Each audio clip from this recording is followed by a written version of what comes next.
from Rose Foray. Oh, timing. Let's tell y'all. All right. Hi everyone, I'm Nari. I'm a member of Rose Foray. Welcome to my Cryptozoology 101 panel. I hope everyone's having a good night, evening, morning, whatever. I'm super excited to be here. It's my first panel for an event, and I've always wanted to talk about this one day, and I figured Gramarye would be the perfect event for it. So, yeah, let's get started. Hi! Yay, glad everyone's excited. All right. Quick disclaimer, I don't claim any ownership of the pictures here. Everything is educational. I did, however, make the transparent jackalope that you saw on the first slide, and I did a Mothman drawing, but you won't see that yet. So super cute, very proud of the drawing. So let us begin. So my whole approach to this panel was like a box of chocolates. I wanted to give you like a fine selection of cryptids.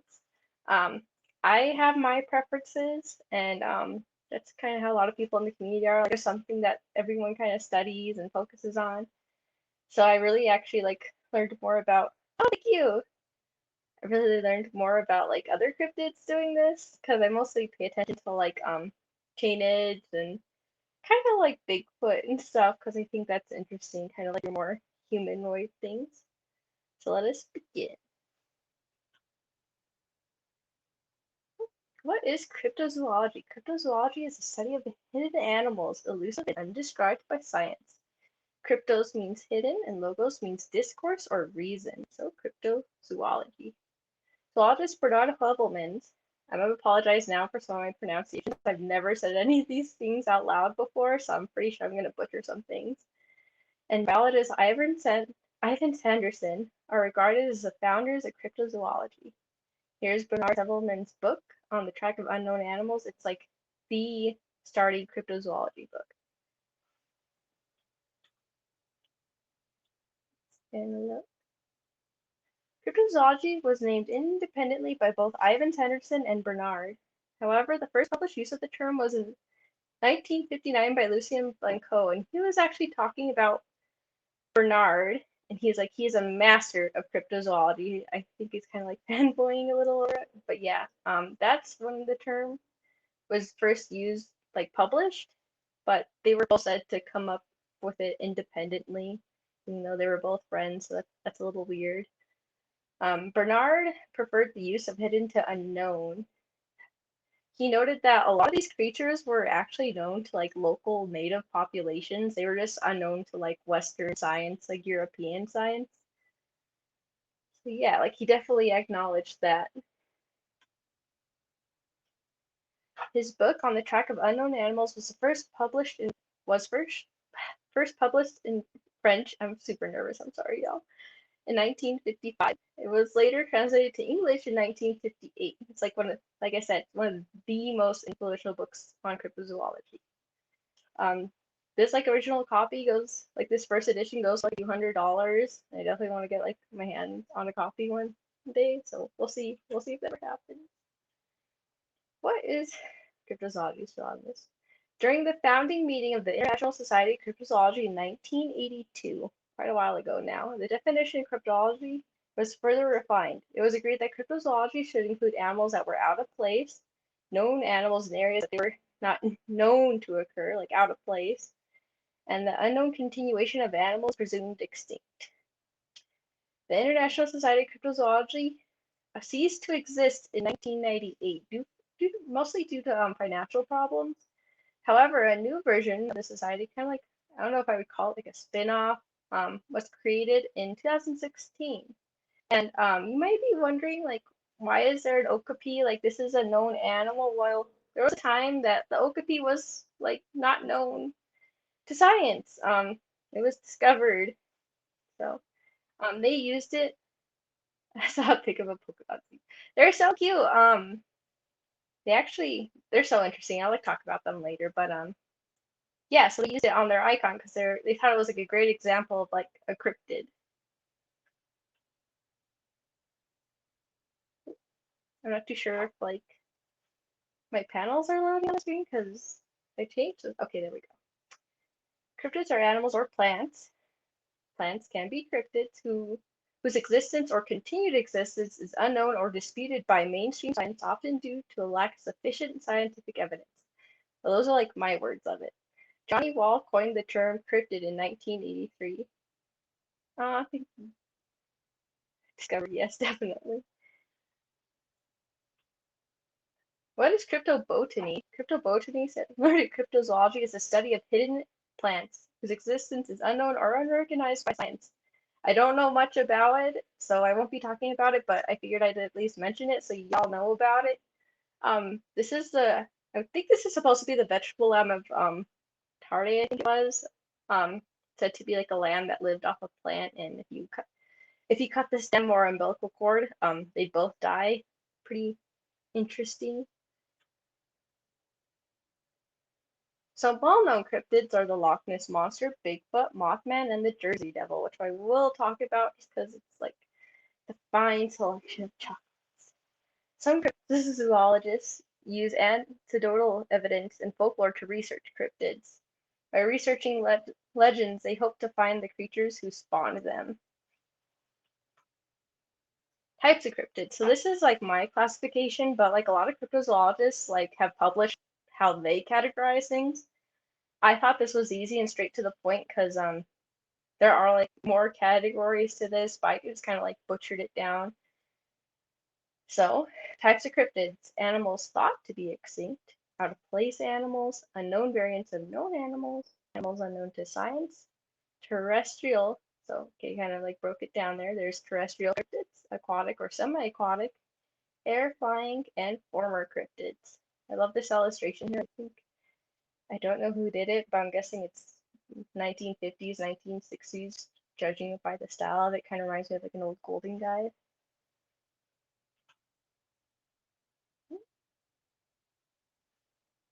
Now I want everyone to, when you see a cryptid, I want you to ask yourself questions about it. Is it like an individual like is it like a singular entity, or is there like a breeding population? Was it previously identified or documented by science? Does it have a geographical range? When or where was this cryptid first documented? Are there frequent sightings? Has there been more than one sighting or encounter? You can really kind of like filter things out this way, like, oh, this is more like an urban legend, this is more like folklore, because there's kind of like a lot of confusion these days of like what is a cryptid and like what isn't. I'm not too sure if my slides are loading. There we go. What environment does this creature live in? Are there any known animals that fit the description of this cryptid, like maybe like an owl or a bat? Is this creature of terrestrial or extraterrestrial origin? If it's an extraterrestrial cryptid, it's not a cryptid, in my opinion. Does it have any non-biological features, like maybe is it wearing shoes or springs or anything that, would be on an animal? Does it transform or shape-shift? Oh my god, I cannot speak today. So like I want you to keep like such questions in mind when you encounter a cryptid. That way you can be, it's good to be a skeptic,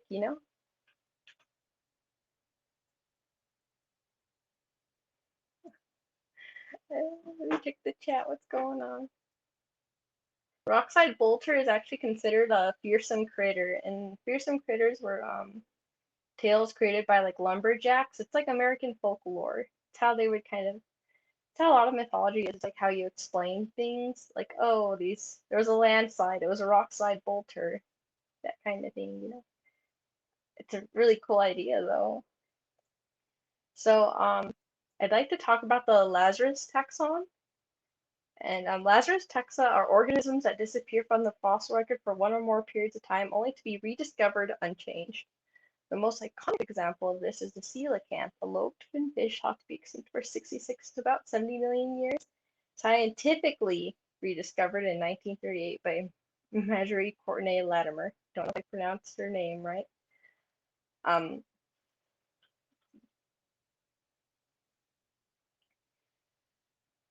So here's kind of the overview of the coelacanth. It was known to locals. They wouldn't eat it. They would fish it up all the time, and they're like, "Oh, this fish is disgusting." This is like, to them, they were just so used to it. But when Marie came by and saw it, she had gone to like a fish market, like along like the docks, and she was just looking at fish and seeing if she'd find anything interesting to collect or anything. So it's a lobed fin fish. It's kind of like those little like fins on it. They're kind of funky. Known to locals as Gombessa or Mame. I think I'm saying it right. I hope I am. Um, I don't know if I pronounced the like indigenous like name of it right. I apologize in advance. It's estimated to live to 100 years, grow to be 6.6 feet. Oh, I forgot to put the meter equivalent long, and be like 200 pounds. That's a huge fish to me. I mean, that's like bigger than me. Very closely related to the aquatic ancestor of all tetrapods, all living land animals. So it's like the cousin of like the fish that we evolved from. The little guy who like walked across the land was like, the water's terrifying, I'm getting out of it. They're ovoviviparous. Like I said, I've only ever read these words. And their eggs develop within the female for 5 years. I guess you could call that pregnancy. It's like super interesting. Feet meters are very big. I'm tired of being moist. It was true because like the water was like the ocean's terrifying. It was terrifying then. It's terrifying now. Don't romanticize it. It's like an awful place. And like I said, it's very unpleasant. Like the locals wouldn't eat it. They just thought it was like, oh, this is awful. It'll make you constipated, or no, it'll cause you to runs. Sharks will eat it though. Um, so the coelacanth is actually like a very beautiful fish. I don't think any photos you'll ever see of it will ever do it justice because it's like iridescent. When Marjorie Latimer saw it, and she had described it as the most beautiful mauvey blue. So when she was at those docks and she found the specimen, she was like, "Oh my God, this is a coelacanth. I've seen this in books. Like, I think this is a coelacanth." She was like kind of panicking. And I believe that like the local like museum director, I know this picture like doesn't do it justice, um, was like out of town. So she's like, "Oh my God, like I need to like preserve this specimen because like if it is what I think it is, it's like, oh my God." She is like freaking out. So she's trying to figure out a way to preserve it. She tried going to like the local morgue and see if they like, "Hey, would you put this in your freezer?" And they're like, "No, get that out of here." So, in desperation, she pretty much, I believe she had trouble getting, like, she had to drive it in a taxi because it was so big and the taxi driver wasn't too happy about it, but she had to taxidermy it, which is like, it's not the best way to, like, have a specimen, but it was pretty much the only way that she could preserve, like, this specimen. So, after the, so eventually, I can't remember his name, but this guy she got in contact with to like confirm it was a coelacanth was like, "Oh my God, this is a coelacanth. We need to get more." So they make a flyer. It's in English and French, and this is like the English part of the flyer, and it's like, "Look carefully at this fish. It may bring you good fortune." Like they were trying to find more. Do not cut or clean it in any way, and like all the contact information is there, and like, "Oh, you'll get 100 euros. Be it more than two, save them all, as every one is valuable for scientific purpose, and you will be well paid." So they were trying to get more. Here's her like original sketch. There she is in her original sketch of the coelacanth she had found on those docks. I think it's a very cute drawing. It's kind of charming. Definitely doesn't look like the fish, and is also kind of terrifying. But oh, I'm gonna hop back to this really quick. They didn't find another specimen for like God, I want to say like I'd have to get the exact years, but it was like a while before they would get another. And when they did, they were pretty excited. And a lot of the specimens of these fish are yeah, definitely protected fish are actually endangered. I think like critically endangered now. Just because like their pregnancy is 5 years, so they're not exactly like breeding fast to like maintain a population if they're like getting like dredged up or whatever. I get those years. Bummed out I didn't put them. But anyway, coelacanth is a former cryptid because it was known to exist, but its continued existence was not known. Yes, the pandas of fish. They actually call tunas the pandas of fish because I think one of the tunas is like endangered, but the whole thing. That's a whole other thing. Let's see if it's awesome. The thylacine. Thylacinus cynocephalus. Cynocephalus means dog-headed, and if you look in mythology, there's like human creatures with dog heads described in quite a few um like traditions and stuff. So that's cool. They were native to the Australian mainland and the islands of Tasmania and Papua New Guinea. I hope I got that right. Also known as the Tasmanian Tiger or Tasmanian Wolf. The closest living relatives are the Tasmanian Devil and the Noon Bat. Yeah, they're super cool. Super cool creatures. Um, I wonder who that was. Um, paid melons are often mistaken for thylacines. This is kind of like a running meme in the community. Is that like, oh, someone thinks they got a picture of a thylacine, but it was just a paid melon. So there's memes about it because it happens enough. The last captive thylacine, Benjamin, died in 1936 at the Hobart Domain Zoo, and you can actually see videos of him. If you go to YouTube, there's actually about like 3 weeks ago they posted like an AI colored video of him. So it's really amazing to see. Though they are scientifically extinct, sightings occur to this day. All thylacines had pouches, and when I say that, I mean like even the males had pouches because they were marsupials. They would carry their babies. But they're pretty neat because they're Tasmanian wolf, Tasmanian. They look like a combination of a bunch of animals. But they were pretty good parents, and it just kind of sucks that they're all gone, supposedly. But they're so darling. I love them so much. Here's a supposed photo from 2019 of I put the notes on the picture, but I want to say it was in Tasmania of a supposed living thylacine. I haven't heard anyone debunk this one yet. It definitely doesn't look like a paved melon.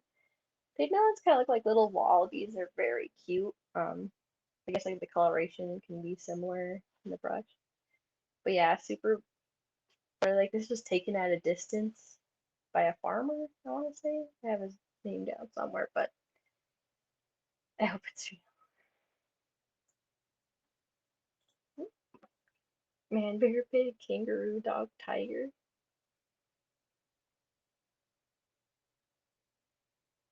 Scientifically extinct. It's like science. It's like there's like not adequate enough proof. So like they haven't caught a living thylacine. They haven't gotten any like definite evidence that they are still alive. So they're still considered extinct. Even though people see things, it's not enough to prove it. Yeah, giant ground sloth cryptids. There's actually quite a few of these, and you'll find that a lot of cryptids kind of have a lot of different names and are in a lot of different places, but they're pretty much the same thing. Giant sloths lived in the Americas until 10,000 years ago, with some estimates for Caribbean extinction at 4,000 years ago. And these guys were definitely hunted by humans. We ate them. Humans ate these. They were massive. I'll show you the tunnels that they dug in South America. And yeah, they were pretty terrifying because their claws were a foot long on some species, but it's not so they are reported as cryptids, but it's not people aren't entirely sure which species is being seen because there's quite a few giant ground sloths. They all lived in the Americas, mostly South America. Many South American cryptid descriptions match up with descriptions of giant ground sloths.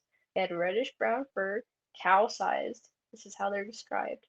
Large claws, backwards feet. Those backwards feet are actually just how they held their claws. They held them like this as they would like walk around, almost like how like a gorilla like walks on its knuckles. They would keep their claws pointed backwards so that they could walk easier. Cave dwelling and impervious to bullets. Some giant sloth species had dermal ossicles. So dermal ossicles, they're actually like pretty much like tiny pieces of bone embedded in the skin, almost like kind of like an armor, like an alligator or crocodile's scutes. It would be similar to that. They do find those, and you can get like little ones at like the Rock and Mineral Show in like little containers, which is really cool. I should get some, but Yeah, so impervious to bullets might just because of that like type of hide they have. So bullets, yeah. So like people have like I wouldn't probably say like recently, but people did shoot at these. A lot of cryptids get shot at. It's just kind of like when you're in the jungle and there's like something terrifying come at you, you have a gun. Just that kind of thing. I guess I should have put a warning at this, but they again were reported to be impervious to bullets. I think it could have been. A lot of people think it could have been because of the bones in their skin. Yeah. So the species that definitely had those ossicles were the Paromylodon and the Mylodon. So here are a few different names of giant ground sloth cryptids. I included a skeleton of one because they were huge, massive creatures. The megafauna, like rip megafauna, but R.I.P. megafauna. Saitochin, Arkla in Canada, Lobotoro or Neomylodon in Patagonia, Grand Bestia in Paraguay, and the Grand Bestia account, Darwin was involved with that, but he thought it was a tapir. That's an interesting one to read up about. Mapinguari, Segamai, and Ujia in Amazonia, and cave cow in the Yucatan. This is pretty much mostly South America or Canada. I haven't really heard of any like in the United States. There was nothing I could find in the United States. Um, I thought cave cow was cute. Cave cow, yeah, because they were cow-sized, but they would dig into like pretty much rock. Here's one of the tunnels they would dig. They were building like a highway recently. I can't remember where it was, but they found like a bunch of these tunnels, and these tunnels they go pretty deep in. These tunnels were dug out by giant ground sloths, and you can see all like the claw marks and like where they were. Really crazy and interesting. Like yeah, you could live in these like tunnels that they made. Like they were gigantic, powerful creatures. Like they could like if one hit me, I die. Like in mine. Yeah, they were huge. So I'm kind of going right now. I'm doing like terrestrial kind of extinct animals, known animals that fall under cryptozoology. So say bye to giant ground sloths. They're beautiful. I wish they didn't die. Too bad we ate them. That just sucks. We like eating things. We eat a lot of things, honestly. Out of place animals. So some cryptids are known animals. It just what happens is that they're places that they are not known to be. Alien big cats or phantom cats. There's actually a few like different terms for this like kind of scenario. Are large felines seen outside of their known historical and geographical range. Species allegedly sighted outside of their known ranges include jaguars, cougars, leopards, lions, and tigers. Many of these sightings occur in the British countryside, but have been also reported in the United States, Canada, I think using of Patagonia, New Zealand, Australia, and elsewhere, like a lot of Europe, like France, like big kitties on the loose. And all the photos I'm showing for these guys are actually like actual photos taken of alien big cats. So it's up to you to decide like which one of these photos like are real. I thought it'd be cool because like there are cryptids that like have a lot of photos of them. Some famous alien big cats are the beast of Exmoor, beast of Bodmin, the blue mountain panther, the Surrey puma, and the beast of Trowbridge. Trowbridge? I don't know. One popular theory on the origin of these big cats in the UK is that they are pets released after the Dangerous Wild Animals Act was enacted in 1976. Um, the Dangerous Wild Animals Act made it illegal to own large cats and other animals without a license. You could see the whole list posted, some like weird ones on there that you wouldn't think of. Many pet owners probably just chose to let their cats out because they didn't want to like put them down or put in the effort to like find a zoo for them. And there was a cougar caught.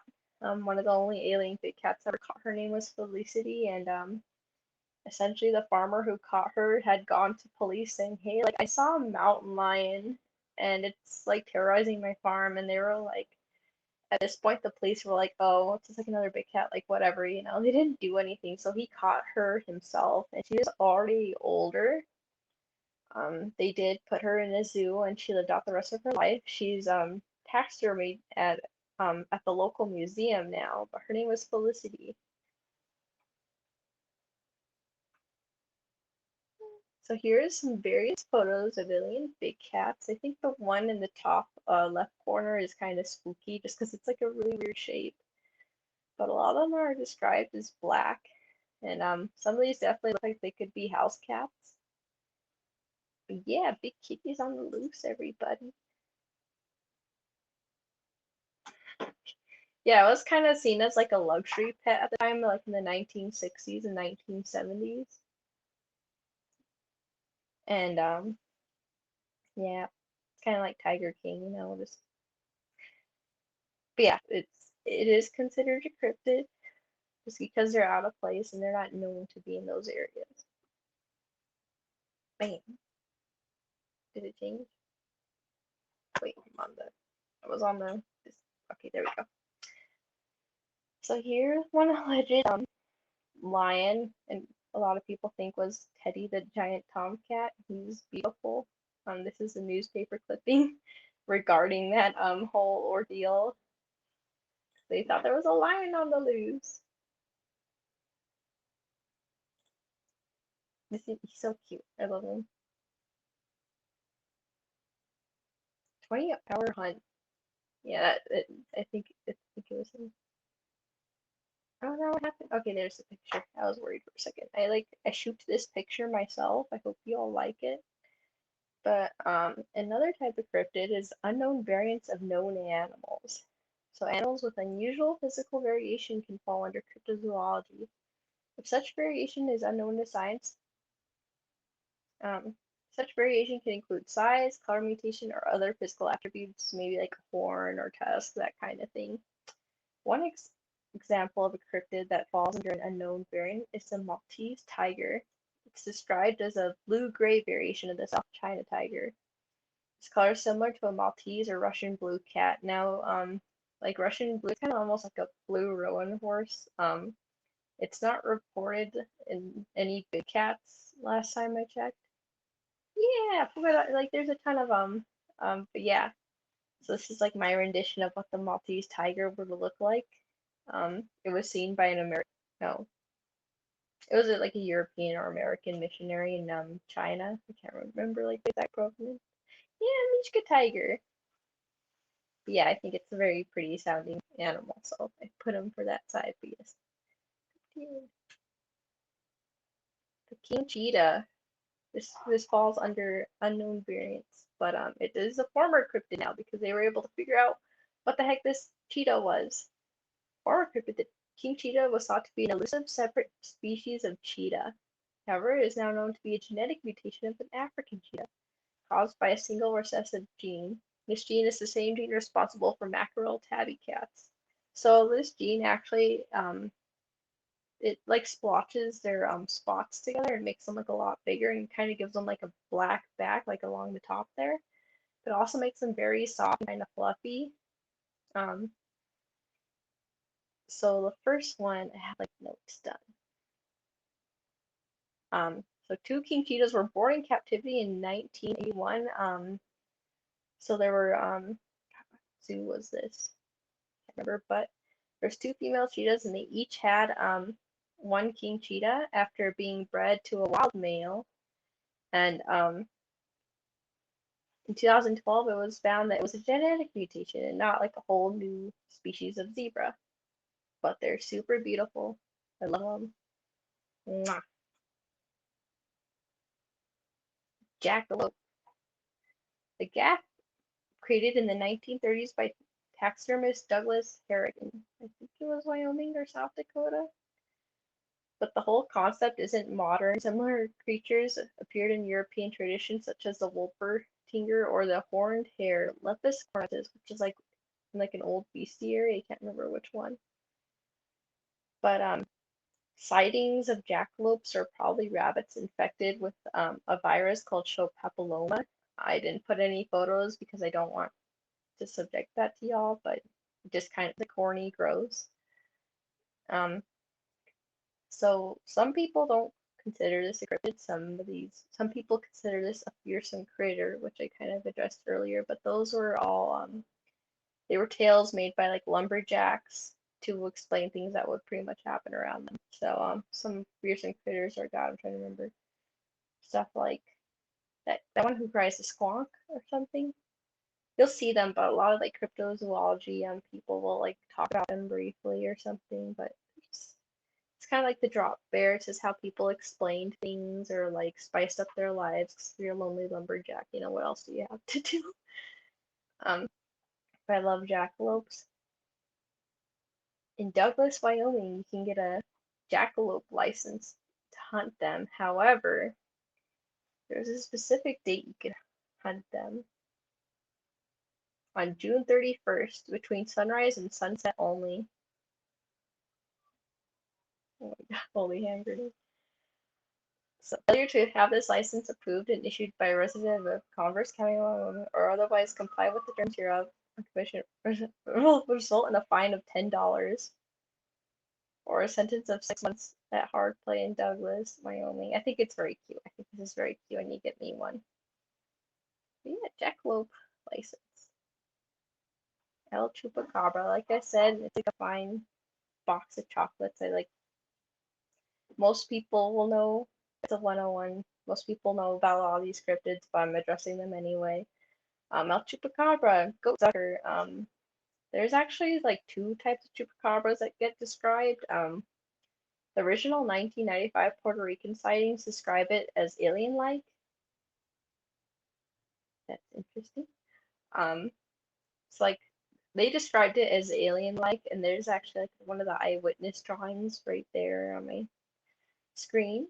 But like in the American Southwest, it's described as dog-like. And many supposed supposed photos of chupacabras are coyotes infected by mange, which kind of gives them a weird smell. Oh, I'm sorry. I'm sorry. I'm sorry to burst that bubble. It's very sad, but um, yeah, many chupacabras are actually just mangy coyotes. That'd be really cool to have. But yeah, like Central America also describes it as alien-like. There was like a whole rash of sightings in the 1990s, just because once people hear about that kind of thing, I think, like, oh, I saw it too, and maybe they didn't, or maybe they, who knows, you know? I did put it in there, but I personally um, I don't consider it, just because it's so alien-like, I wouldn't consider it a cryptid. I would put that in like a ufology, which is its own thing that will somewhat address just because of like some crossover. I'm just gonna say now, like the community for cryptozoology is pretty split. There's those people that are like, oh, this is plausible, and there's people who are like, oh, Bigfoot has psychic powers, and I saw him walk out of a UFO and pet a unicorn kind of thing. Like, there's like a split. So yeah, like there's definitely some people who like bring in the UFO or like paranormal into it, and there's definitely people who don't want anything to do with that because they want it to be seen as like a respected field.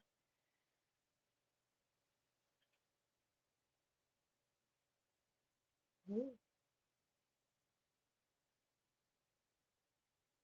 Yeah, it's like terrifying. A lot of these things are like actually terrifying if you think about it, and I wouldn't want to see. Well, I fight them honestly, but the truth. But I actually have a little figure of this actual drawing in there. At one point, like the early 2000s in Japan, there was a whole like blind box series, collect club that did like a lot of like weird anomalous things. And I'm pretty sure I have their Chupacabra figure based off this drawing. Yeah, I would fight them. Yeah. I have like a lot of cryptozoology figures, but yeah, kind of spooky. Yeah, I have a lot of those figures. I kind of hunt them down on eBay all the time, so I have like quite a few of them now. Got done spooked. Yeah. Yeah, they made a lot of like really cool figures in that collection. Not exactly all cryptids, but they did like a lot of like just anomalous things. Like they would actually I have like a Men in Black alien encounter like figure. Like it was a photo, but they made it into a figure. So I have a lot of like really neat ones from that series because I like those other things too. But I'm focusing on Cryptozoology. Okay, back to this. Yeah, it does look like the Beast Titan. Um, Bigfoot. I think everyone knows what Bigfoot is. He's pretty famous now and like well known, and everyone knows what Bigfoot is. So I'm not really gonna talk about it too much. The species, but large, hairy, bipedal-like ape-like creatures said to inhabit the forests and mountains of North America. This is just Bigfoot. I'm just gonna note now. You could pretty much find Bigfoots in Australia, Europe, China, South America. You can find similar creatures everywhere. So that kind of makes me think, oh, maybe there is something out in the forest. But I thought this book cover was really cool, and I kind of like the 1950s, 1960s like nature illustrations. I like how they're colored, kind of. I think it's cute. That's why I put that book there. I've actually never read this book, so um many encounters describe them as having reddish brown fur, but other colors like black, white, and silver, like graying, have been reported. And a lot of maybe. I mean, a lot of the trees look the same, so I think it's hard to like differentiate their size from a distance unless you like know exact measure. I don't know, it's a whole thing. But like a lot of Yetis are actually they're portrayed as white, but a lot of them were actually reported to be like this reddish brown. Haha, Slender Man. Um, so yes. Creatures that do fit the Bigfoot description are known in Native American tradition. They do have stories about such beings. And then everyone knows, I'm pretty sure everyone has seen the Patterson footage. You can see stabilized versions of it now, which give like a whole new, just like look so much better than the whole shaky ones, you know. Just it's worth watching at least once. Footprint, footprints, of course, Bigfoot. Like everyone, there's tons of casts of Bigfoot footprints. They range in size from generally like 12 to 22 inches. That's like the pretty much the range for it, and height varies from 6 to 10 feet tall. I think hold on. Similar creatures are reported around the globe, such as the Yeti in the Himalayas, the Yeren in China, Almos in Mongolia, Hibagon in Japan, Mapinguari in Brazil, and the Yowie in Australia. I think the Yeren were kind of on the smaller side, but they're pretty much similar, like the same type of creature, in my opinion. Um, if you noticed, yes. If you notice, the Mapinguari is also the name of a ground sloth cryptid. There's actually like two versions of the Mapinguari that get reported, and there's the ground sloth one, and then there's that one that's kind of like more Bigfoot-like, and then there's like this fantastical one where it's like a cyclops with a mouth on its stomach, which is terrifying, but that's kind of like Bigfoot shaped. So some people consider like, oh, some called like Bigfoot-like creatures in Brazil Mapinguari, and I'll kind of like talk about that kind of name thing later on. But this photo here is actually of a skunk ape, and I believe it was sent anonymously to like a local news station or something in Florida. But this is supposedly a real picture of like a skunk ape, which is just like a Florida Bigfoot. So numerous names are recorded in the United States, such as the skunk ape, grassman, Ohio grassman. Ohio is not safe. Mongolian monster and folk monster. It could be.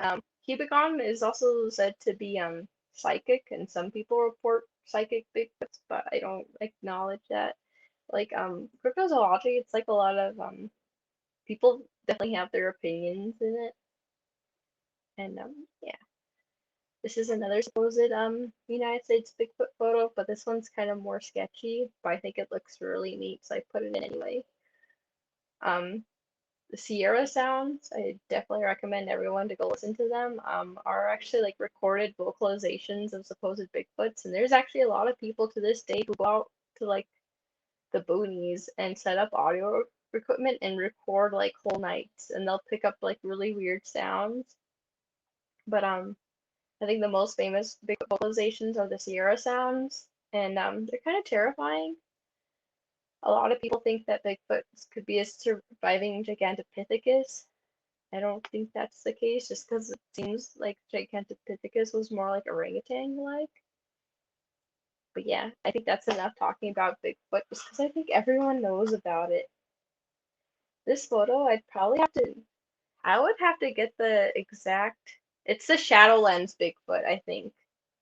I'm pretty sure that's the name of this photo, shadow lens Bigfoot, but the man who took it, there's like some Forest Service stuff, like there's not a lot of credibility to him from what I've seen, but I think it's like a really cool photo. I love it's like spooky to me, so I had to put it in, but I'm pretty sure it's the shadow lens Bigfoot.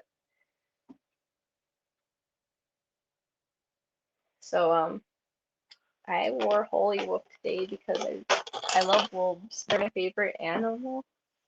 Um, Holy Wolf is a gorgeous dress, but I wanted to talk about the Beast of Gavaldon. I've never pronounced that, like, so I don't know if I even got it right, but I want to talk about it anyway because it's just a really bizarre, crazy story, and this might be a bit of a tangent, but this is seriously my favorite thing in this whole cryptozoology because I think it's so interesting and like just anomalous. But it was described as a large wolf-like creature that terrorized the French countryside in the 18th century. Yes, that is Versailles times.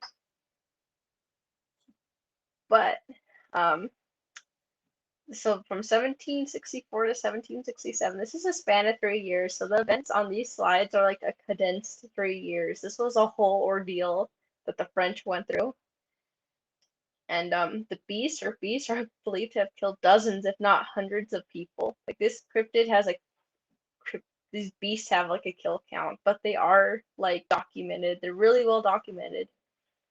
Described as reddish brown with a black streak along its back with a white underbelly, it was said to be as tall as a bull.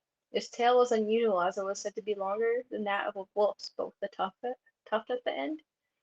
And these photos that you'll see are actually like drawings from the time of like the beast that would be like put in newspapers.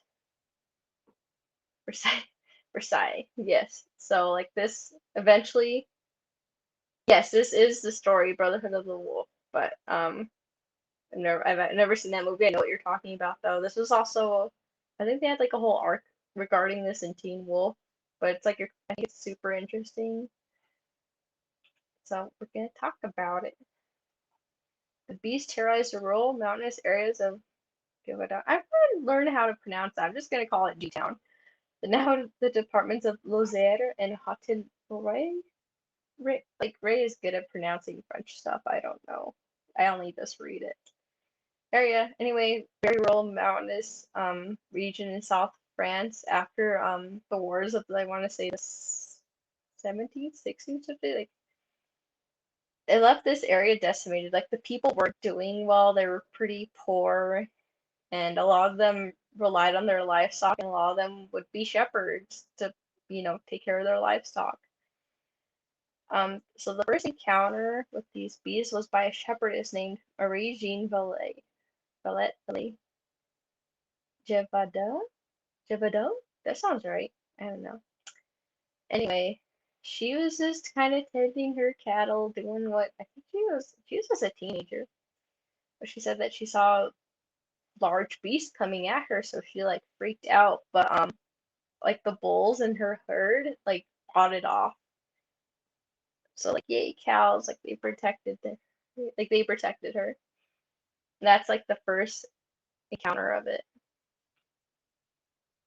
Let's see. So here's like a whole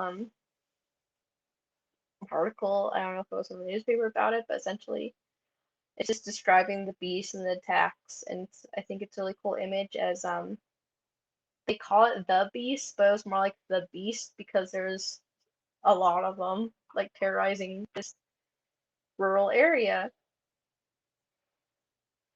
La bête, cows protect. The beast mostly targeted women, children, and shepherds, and these were a lot of these like women and children would be shepherds, like, and they would be alone, so they're kind of easy targets. Many believed that due to the frequency of the attacks, like I say, these beasts killed hundreds of people. Like some estimates are like in the 300s. Like it absolutely terrorized this place. So like yeah, people eventually like instead of being one, they're like, oh, there has to be multiple of these creatures. The beast was said to be immune to weapons, as they seemingly had no effect. And when I say weapons, I mean like spears, also guns. But again, guns back then were not the best. Like, but yeah, it was said that because they were stabbed and they would survive. So stories of these attacks swept across France, and many believed the beast to be werewolves. There was a lot of hysteria. They probably weren't people turning into wolves, but these people were like panicking because they were being terrorized by what was probably, I think, was this maybe a lot of large wolves. Because again, modern wolves are kind of the wolves that aren't gonna mess with people, because the wolves who mess with people are all dead. So now you get these very reclusive creatures, like they're not gonna mess with you, kind of thing. Anyway, news of these horrific attacks reached Versailles, and Louis, which Louis is that? I always forget these numbers. I was thinking of like the 14th and stuff. Anyway, this Louis, I think it was the grandfather of Marie Antoinette's husband. That Louis, whatever his name.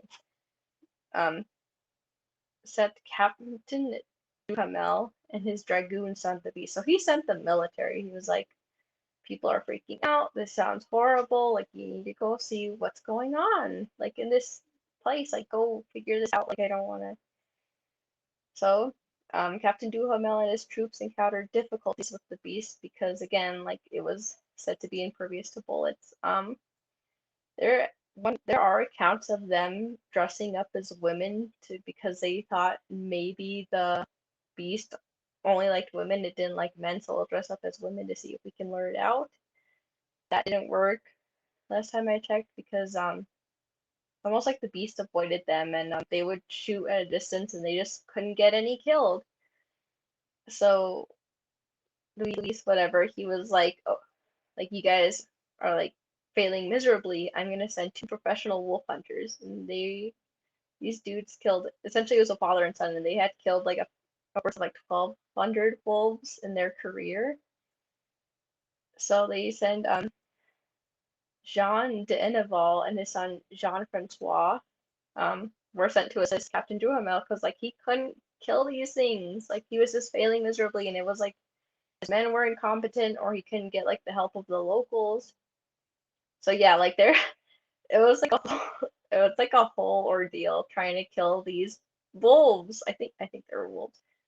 Um, Due to differences in their strategies, Captain Duhamel withdrew from the hunt. So Duhamel would be like, we should hunt in groups. Like we'll have better chances and better defense if we hunt in groups. But anyway, they were like, Denival was like, we're gonna like try to sneak up on the creatures. Like we should hunt in groups, and they would argue. They essentially got into an argument. We're like, oh well, this isn't working out. Duhamel's like, I'm out of here. Like goodbye. Like, he took his dragoons and left. So then, they had killed like numerous wolves, but like the attacks just didn't cease. Like they're like, you're failing. Like you've killed so many of these wolves, but it's like the wrong wolves. Like the attacks are still going. So he says like whatever, like I'm not dealing with this anymore. Like I'm done with this. So like Duhamel leaves, and people really lost confidence in the Denevals because they had like failed. They were like people like lost confidence. And like the king was pissed. He was like, you guys are professional wolf hunters and you can hunt these wolves. So, like people were like, get out of here. You know, like people just didn't like them. So they were replaced by Francois Antoine,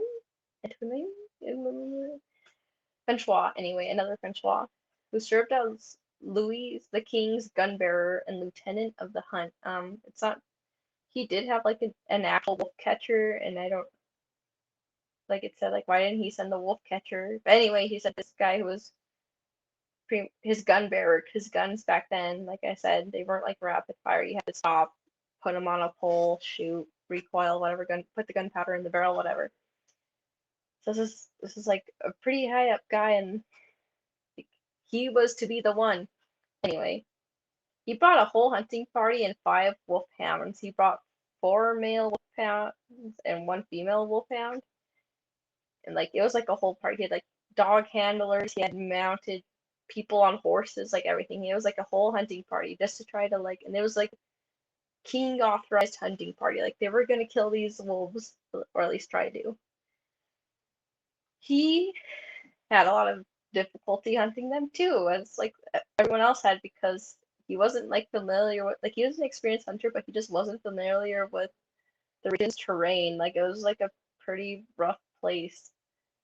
And he was like just frustrated with the situation. He's like, I can't get these wolves. Like, no one else could get these wolves. He was just like, oh my god. So like he requests more help and more hunting dogs because his own dogs, they just weren't doing well. And he had actually taken some of the animals hunting dogs because they had gotten used to like encounters with these wolves.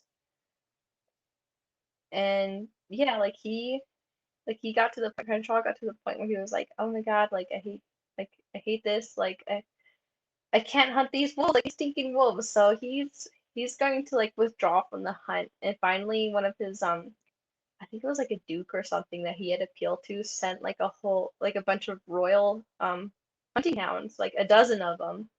So he was like, okay, like let's get back to this. I have a bunch of new dogs, like we'll have better chances now, like bam, let's go. Sorry, I went on a bit of a tangent here. I'm almost done though, I promise. Please let me talk about this. Um, there was another Marie Jean Bellette who encountered one of the beasts, and she did defend her sister from it. She said that after she stabbed it, it rolled into a river, but it did survive. But people praised her and compared her to like Joan d'Arc, like whatever. Like they're like, oh, she's like, yeah, my sister didn't die. Yeah. Yeah, that's like a statue they have in the region dedicated to that whole encounter. Anyway, he's getting back into the hunt. The huntsman informs Francois and Twain, I can't do French, that a large wolf had been sighted, and the hunting party moved in. They surrounded the entire forest. They killed a wolf. It was reported to be 3 feet tall, 6 feet long, and weighed 140 pounds. And they named it the Loup de Chaziz. I don't know the translation for that. I should have got that.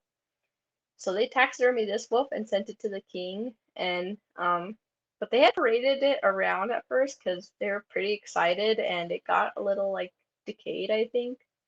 So by the time they had mounted it, it was absolutely putrid.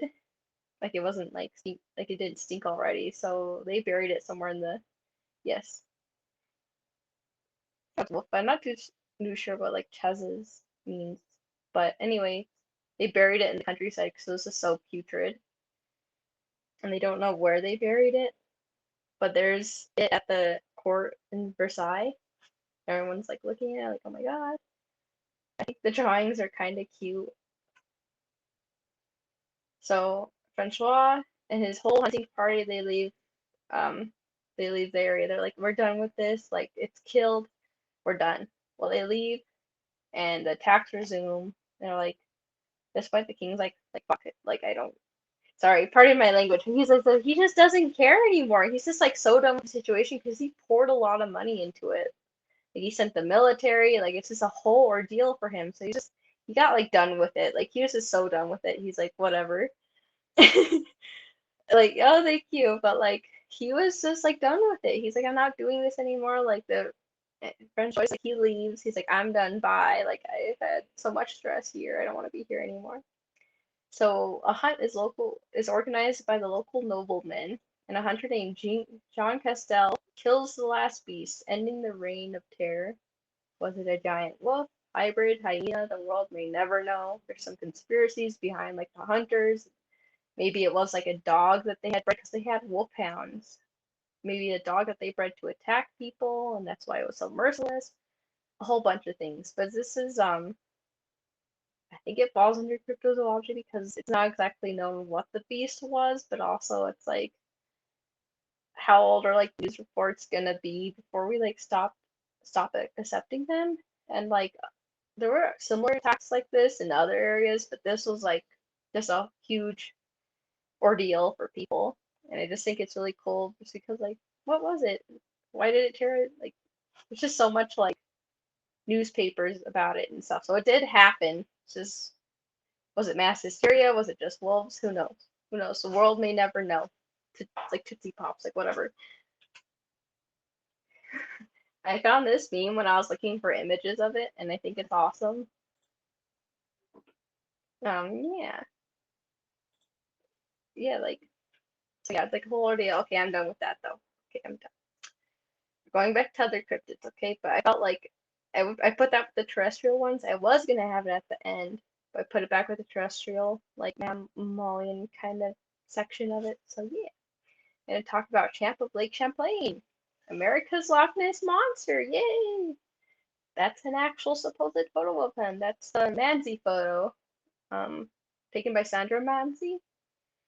She was at the lake with her family and she saw this creature from afar and she was like, oh my god, I have to take a photo of it. Anyway, it inhabits Lake Champlain between Vermont and New York State in the United States. Sightings date back to the 19th century. Earlier sightings describe Champ as like serpentine, but later sightings describe Champ to be more plesiosaur-like, and that's just kind of like a trend that happens with a lot of like aquatic cryptid sightings. It's like, oh, it was a plesiosaur. When it used to be a lot, I can think of maybe like a little more variation. It was more serpentine. Anyway, there was a shift at some point. Not too exactly sure why or when or where that was, but people like, oh, it was a plesiosaur. The Manzi photo was taken in 1977 with a Kodak Instamatic. Testing showed it to be unedited. It wasn't like superimposed or anything. Like she did take a picture of this. It's just what it is. So people aren't so sure about. Could have been a giant eel. Could have been maybe otters. Anything. Pool noodle. Like yeah, it could have been a log. It could have been who knows. Who knows what she took a photo of, but she did take a photo of something. P.T. Barnum once offered a reward for it because you know who P.T. Barnum was. He definitely would have loved to have it. Oh, I'm jumping ahead to Bunyip. So this is kind of your aquatic cryptid section. Freshwater cryptids from Australia and Tasmania said to inhabit lakes, swamps, and rivers.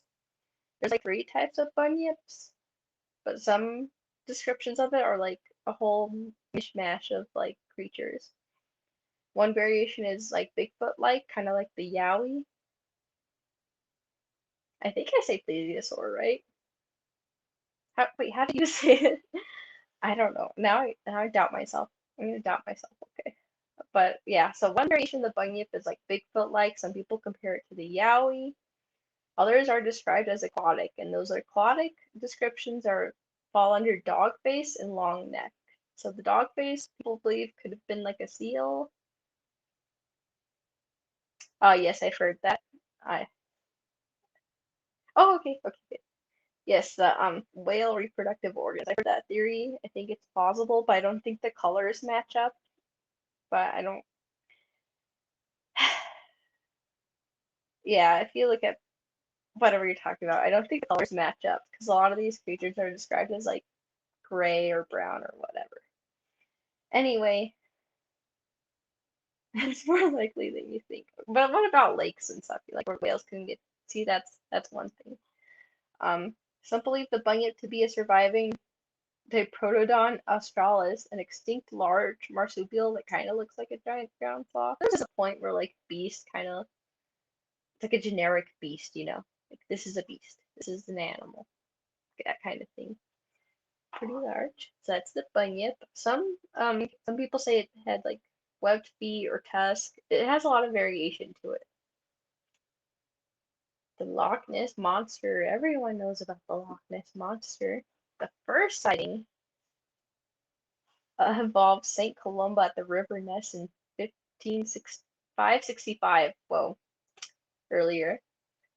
Essentially, he had heard like a man had been attacked, and he goes to this river and he sees someone else is about to get attacked, so he like throws up like a prayer, I think, or something, and the beast, as it's coming at him, just like goes back, like it just runs away after he like says his prayer or whatever. They're like, yay, the beast is gone, praise St. Columba, supposedly. The first modern sighting occurred in July of 1933 by Mr. and Mrs. Spicer, who described seeing a 25-foot long creature with a 12-foot neck lurching across the road. And the 12-foot comes from the length of the road. So they saw the neck of the creature like lurching across the road, and that's how they kind of figured out that measurement, like how long the neck was. Just lurches across the road. It says making a dash for the water. They don't really see a tail or anything or like the back of it. They just know it's moving and it has kind of like a body to it. So it's like a maybe kind of plesiosaur-like, but lurches across the road to the Ness. And this is like the modern sighting. The first alleged photo of the Loch Ness monster is not the one y'all know of. Like, you know what image I'm talking about. I'll show it soon. But it's actually this photo, and there's a lot of controversy behind it. Hugh Gray was walking his Labrador that day, so it could have been his Labrador in the water. Some people say it could have been like otters swimming in the formation, like kind of weaving through the water. But this is the first supposed photo of the Loch Ness monster. I can't really tell what's going on. It's just like a wake. Arthur Grant, a veterinary student, claims to have sighted the creature one night comparing to a plesiosaur. So he's on his motorcycle driving down the road. This thing runs in front of him. He's a veterinary student, so he's like, oh, I saw it looked just like a plesiosaur. That's what it was. I guess a lot of other people like, yep, it was a plesiosaur. Kind of like that shift I mentioned earlier. Morris Burton, a zoologist, believes Grant saw an otter or a seal. Like, that's what a lot of people. There are seals in the loch. They do get in, but if anything, it could have been an otter, most likely. There's that famous photograph, the sturgeon's photograph taken in 1934. You blur it on Charlie. Sturgeon's photograph taken in 1934 by Robert Wilson. Numerous analyses of the photo found it to be a hoax. A dinosaur head sculpted onto a toy submarine, and one of the major analyses looked at like the wakes that the picture created, and they're actually really small.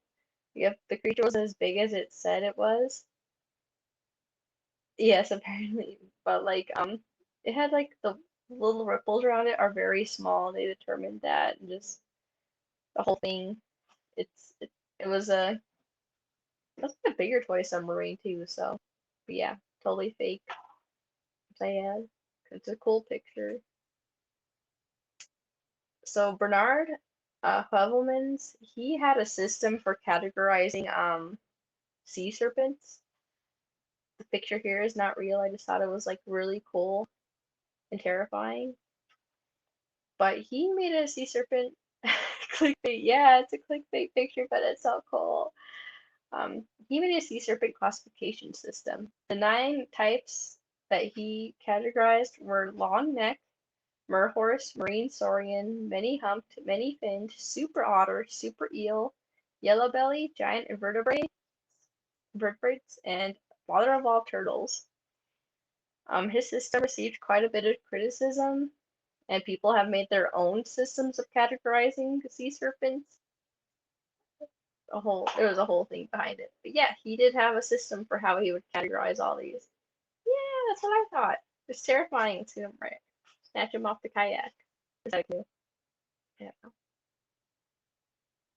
Candidates for aquatic cryptids. Some popular prehistoric explanations for aquatic saurian-like cryptids are plesiosaurs, of course.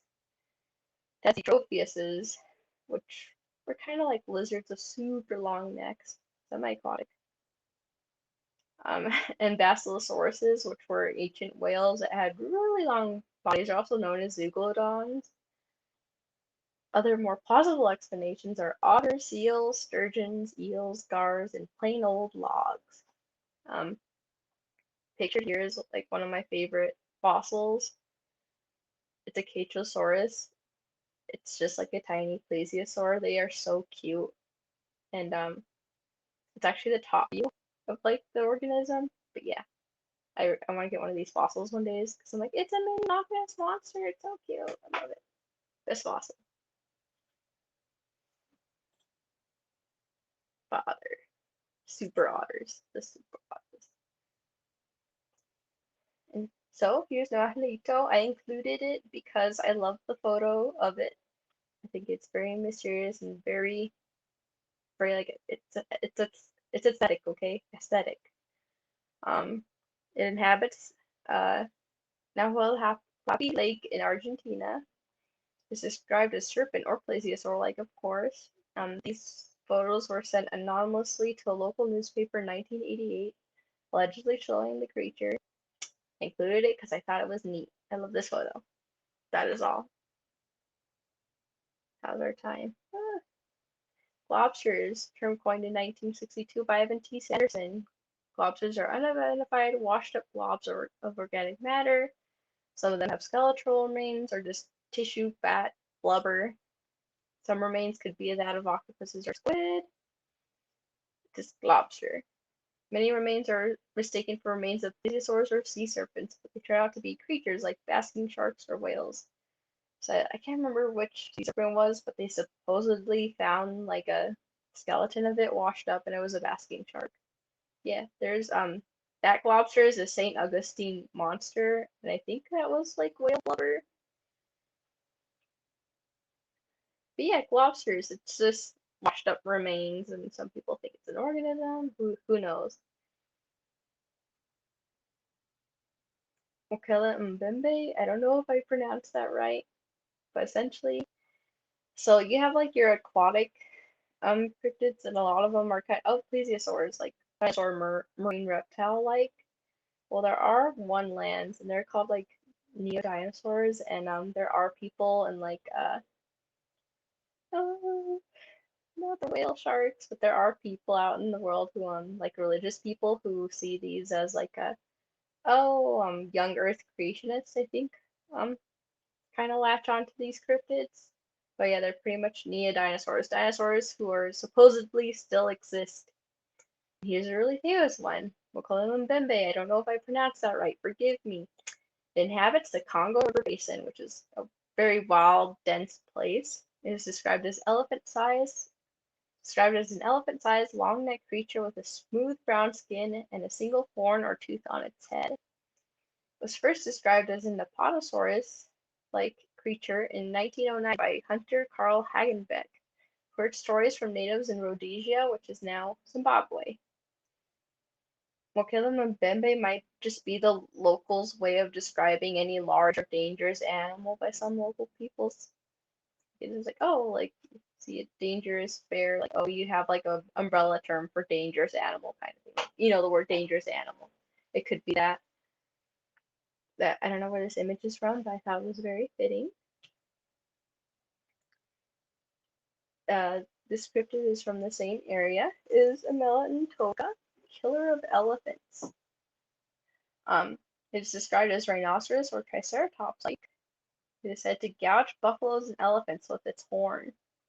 Both the Amelantoka and the Mukele Mbembe are blamed for a lack of hippos in areas, and the names are sometimes used interchangeably between the two, kind of like the Mapinguari. It's like dangerous animal kind of situation. Like it's just an umbrella term almost. Like the names are used for both. It's an undiscovered species of aquatic rhinoceros or surviving dinosaur because like the descriptions sound like a rhinoceros, but the area it would have to be like semi-aquatic. It's not really an area you'd find rhinoceroses in. Again, like they're blamed for the lack of hippos, so it's like a hippo environment. Pterosaur cryptids or Neoterosauruses. They were not dinosaurs, they were flying reptiles. Various cryptids fit into this category, such as the Congomato of Africa and the ropen of New Guinea. The ropen is said to be bioluminescent. Pterosaur-like creatures have been reported in the southwestern United States, mostly Texas. Of course, it's Texas. Sightings have been less frequently in the past few decades. They some people theorize that they could have gone extinct for good. Like, who knows? It could have been misidentified birds, but there definitely something was being seen by people. I think it was the Congo motto was said to like attack boats and sink them. So they were terrifying, terrifying creatures, whatever they were. So we've shifted from aquatic to neodinosaurs, and now I'm like transitioning into flying cryptids.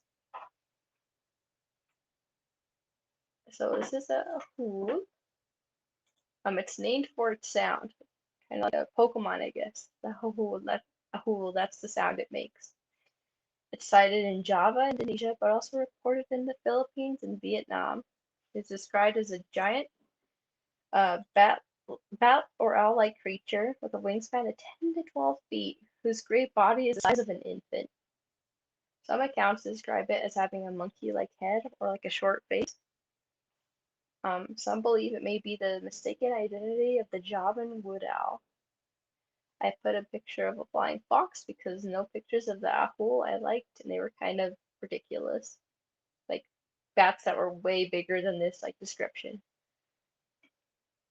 Some people think it could also be a flying pterosaur, but I put it as a bat because I've had enough with dinosaurs and things that look like dinosaurs. All right, another flying cryptid, the Jersey Devil. However, I don't consider this a cryptid. I don't think you should either. There are varying descriptions of the Jersey Devil, but most times described as a winged bipedal creature with a goat or horse-like head, cloven hooves, and a forked tail. And like the reason why I don't consider it a cryptid is because like it's pretty like it has a lore behind it. Like there's a whole story about Mrs. Leeds, her 13th child, whatever. Whole lore behind it, and it's always described as being like a singular entity. Like if cryptids are existing, they would have to exist in breeding populations. Like they could be individuals who live long, because there are animals who do live quite long, like the Greenland, or is it the Icelandic? I think it's the Greenland shark can live up like 500, 600 years. But I think cryptids would have to exist in a breeding population. So yeah, that's why. Yeah, it has a whole lore. Like if you look online, and there's actually a whole thing too about it being like a real estate scam or something. I don't know too much about that, but yeah, it has like a whole like story behind it and like the origin of it. And I don't think cryptids should have a lore because they're unknown animals. And talk a little more about that later. Mothman! Everyone's husband, though. Everyone stands Mothman. Everyone loves Mothman. Like, who doesn't know about Mothman? Like, very popular. It's probably as well known as Bigfoot at this point. Great. Hey, the Mothman. First encountered in November 15th, 1966 by two couples in Point Pleasant, West Virginia. The couples claimed the creature chased their car near an old World War II ammunition plant. And they say as it chased their car, they went like 100 miles and it kept pace with them. It didn't flap its wings. It was a terrifying experience for them. This is most of the time this is regarded as the first encounter, but there's also an encounter by people, 5 men digging a grave, who said that they saw it like a day before or something, but that's not required. For whatever reason, people consider that the first encounter. Oh, how are we on time? Yes, everyone loves Mothman. Everyone loves his butt. Oh my god. But it's described as a large, 6-foot, man-like creature with hypnotic, glowing red eyes, a 10-foot wingspan. And when I was reading the first account, one book I found said that the couples claimed the creature they saw was white. In other places I looked about that encounter, it didn't say anything about its color, but like most of the time it's reported as gray, brown, or even black in color.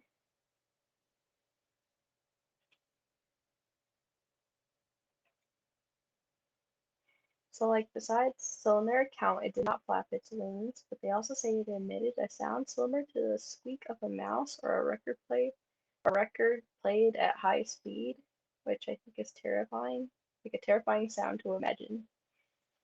Newell Partridge, a man living in Salem, West Virginia, reported. This is, I think, like 20 something miles away. Not too exact, like it's not too far away from Point Pleasant.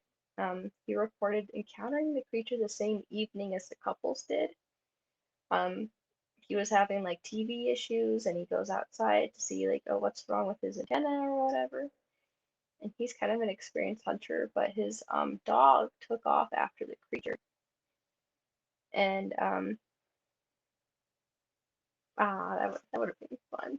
But anyway, like his dog takes out after the creature, and he doesn't see his dog ever again. And I think, I'm not too sure if this was like their first recounting of the couples, but they claimed that they saw the body of a dog along the road where Mothman had chased them. So it's not too sure if this was Partridge's dog or whatever, just like another random dog on the side of the road. Some police said that they saw the dog, so it's believed that Mothman could have gotten the dog, unfortunately. This picture is, I think that's the Chicago skyline, and we'll talk about that in a little. Some encounters with the Mothman note radio and technological interference, like people's radios or like telephones, whatever, stopped working. And at the time, 60s Batman was airing on TV, so they named Mothman was named after a villain from Batman. Hundreds of people reported seeing the Mothman in West Virginia from 1966 to 1967. Some people say it was a sandhill crane or a misidentified owl, but yeah, here's that famous statue of Mothman in Point Pleasant. I forgot to put a picture of the butt because it has a very nice butt. I think everyone would agree if you Googled the Mothman statue butt that it is a very nice butt. Mothman butt. Anyway, the Silver Bridge collapses on December 15th, 1967, and seemingly the Silver Bridge is near Point Pleasant. Seemingly the encounter stopped. However, John A. Keel connects the events and UFO sightings at the time to the Mothman, and John A. Keel was kind of like an interesting dude because he was in the UFO community, but he like rejected other UFO like descriptions or approaches. Eventually, he's like, oh, they're not extraterrestrials or ultra terrestrials. He was an interesting fellow. He's kind of the one who really connected the Mothman to UFOs, and he kind of made Mothman, I think, not fade into obscurity, because if he hadn't brought so much, like, he wrote about it, so I think that if he didn't, it probably would have just faded away as like another urban legend. So there's people out there who now claim that Mothman was seen at Chernobyl, Mothman was seen at the 1985 Mexico City earthquake, Mothman was seen at 9/11, Mothman was seen at Fukushima. Like a lot of like tragic, horrible events. Apparently, Mothman was seen at, and a lot of people say, a lot of people in like the cryptozoology community who like, and like UFO community even will be like, hey, like these reports of like Mothman being at Chernobyl, like they didn't really start popping up until after the movie The Mothman Prophecies came out, and that was based off John A. Keel's book about Mothman. So a lot of people are like, oh, this is kind of sketchy. So I don't think Mothman was seen at those events, just because I think it's something that was made up. And there were supposed recent sightings of Mothman in Chicago in 2011 and 2017. And Lon Strickler, who was kind of compiling these accounts, he made like Google Maps of all the sightings. And this was like an active thing at the time. I remember saying this, but I remember I go to like a lot of like cryptozoology forums. Hey Nari. Hey. I'm so sorry to interrupt, but you're about 5 minutes into Ray's panel. Oh, okay. I'm so sorry. Okay. Okay. I'm gonna finish up super quick then. Okay. Anyway, on Strickler, Mothman. Here's a supposed photo of Mothman. I think it's an owl with a snake. To you to decide. This is a Mothman drawing I did. I guess we're good. My inspiration was a strawberry. So like I did a strawberry shape for Mothman, but I thought I wanted to make Mothman cuter. Thank you. Time is an illusion. Ah, thank you. But yeah, I don't know if I would straight up consider Mothman a cryptid, but I do still really like Mothman, but he would maybe kind of like the Prism Nightcrawlers might be better suited for like the paranormal, just because there's not really multiple entities being reported. But I love Mothman nonetheless, so I popped him in there just because a lot of people do consider him a cryptid.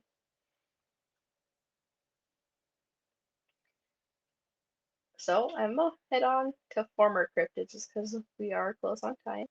But many people don't realize that there are former cryptids, like animals. These strange creatures do get discovered, and I'm gonna give at this point in the panel, I was working on this today, but I kind of ran out of time to do it. This might feel a bit rushed, but here are some former cryptids. I already talked about the coelacanth and the king cheetah, so here are a few more former cryptids. The Komodo Dragon was first documented in 1910. People heard reports of, oh, there's this large kind of toxic monitor. Someone went to investigate. I should have put the details at, but anyway, former cryptid. Another former cryptid is the colossal squid. It was first described in 1925 from two limbs found inside the stomach of a sperm whale. And I kind of lived to see the discovery of this one, so it's very like close to me because I remember being like little and like reading about this and being like, oh my gosh, it's real. Like giant squids and colossal squids are real. And the first live specimen was caught in 2007. It was near death. It was a female. They preserved it on ice and they dissected it in 2008 in New Zealand. They were gonna try to microwave it, but they realized that probably be less damaging if they just thawed it out in salt water, and that worked wonderfully. But there's a few giant squid and colossal squids on display in various aquariums around the world, being preserved, and they're amazing to see. And one thing about them is that like the beaks that they have from colossal and like giant squids that they've collected, there's actually there's been like bigger ones found, like just a beak. There's been bigger beaks found in like the in like whales, so they think giant squids get bigger than what's actually documented, which is just crazy. The ocean's terrifying. People like romanticize it, but it's actually a terrifying place. Like don't go to the ocean. It will eat you. And the okapi.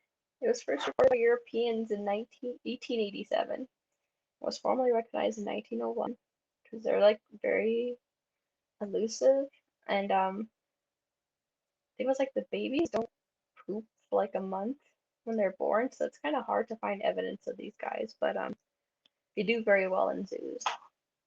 So I'm pretty sure almost everyone's seen an okapi in a zoo, but that is a former cryptid that you've seen. The platypus is a former cryptid because people thought it was a prank. Like the Europeans who got a hold of it checked to see if there were stitches in it just because they couldn't believe it was an actual creature. And it was first described in 1799 to Europeans to the west by George Shaw. A whole bunch of like it went through a whole bunch of like different classification names. Yeah, platypus. Here are some recommended books of mine. I've read these books to oblivion. I lost my copy of Cryptozoology A to Z, but I still have my copy of Unexplained, and that has Cryptozoology, but also like a lot of great other like phenomena. So I highly recommend it. That's the most latest edition. I have the 1995, 1997 edition. And here are my recommended websites. It's not a lot, but I find these to be very trustworthy sources if you want to read about cryptozoology. Thank you. No, I kind of blew through that, but I don't want to. I hope y'all liked it. I know I kind of went off about the beast, but it's just a really interesting to me. Ah, thank you. Oh, I'm sorry, you did not see the chat. I apologize for taking up Ray's time, but I will see you all in her panel because I like ghosts too. So thank you. Did you see the can't thing? Bye.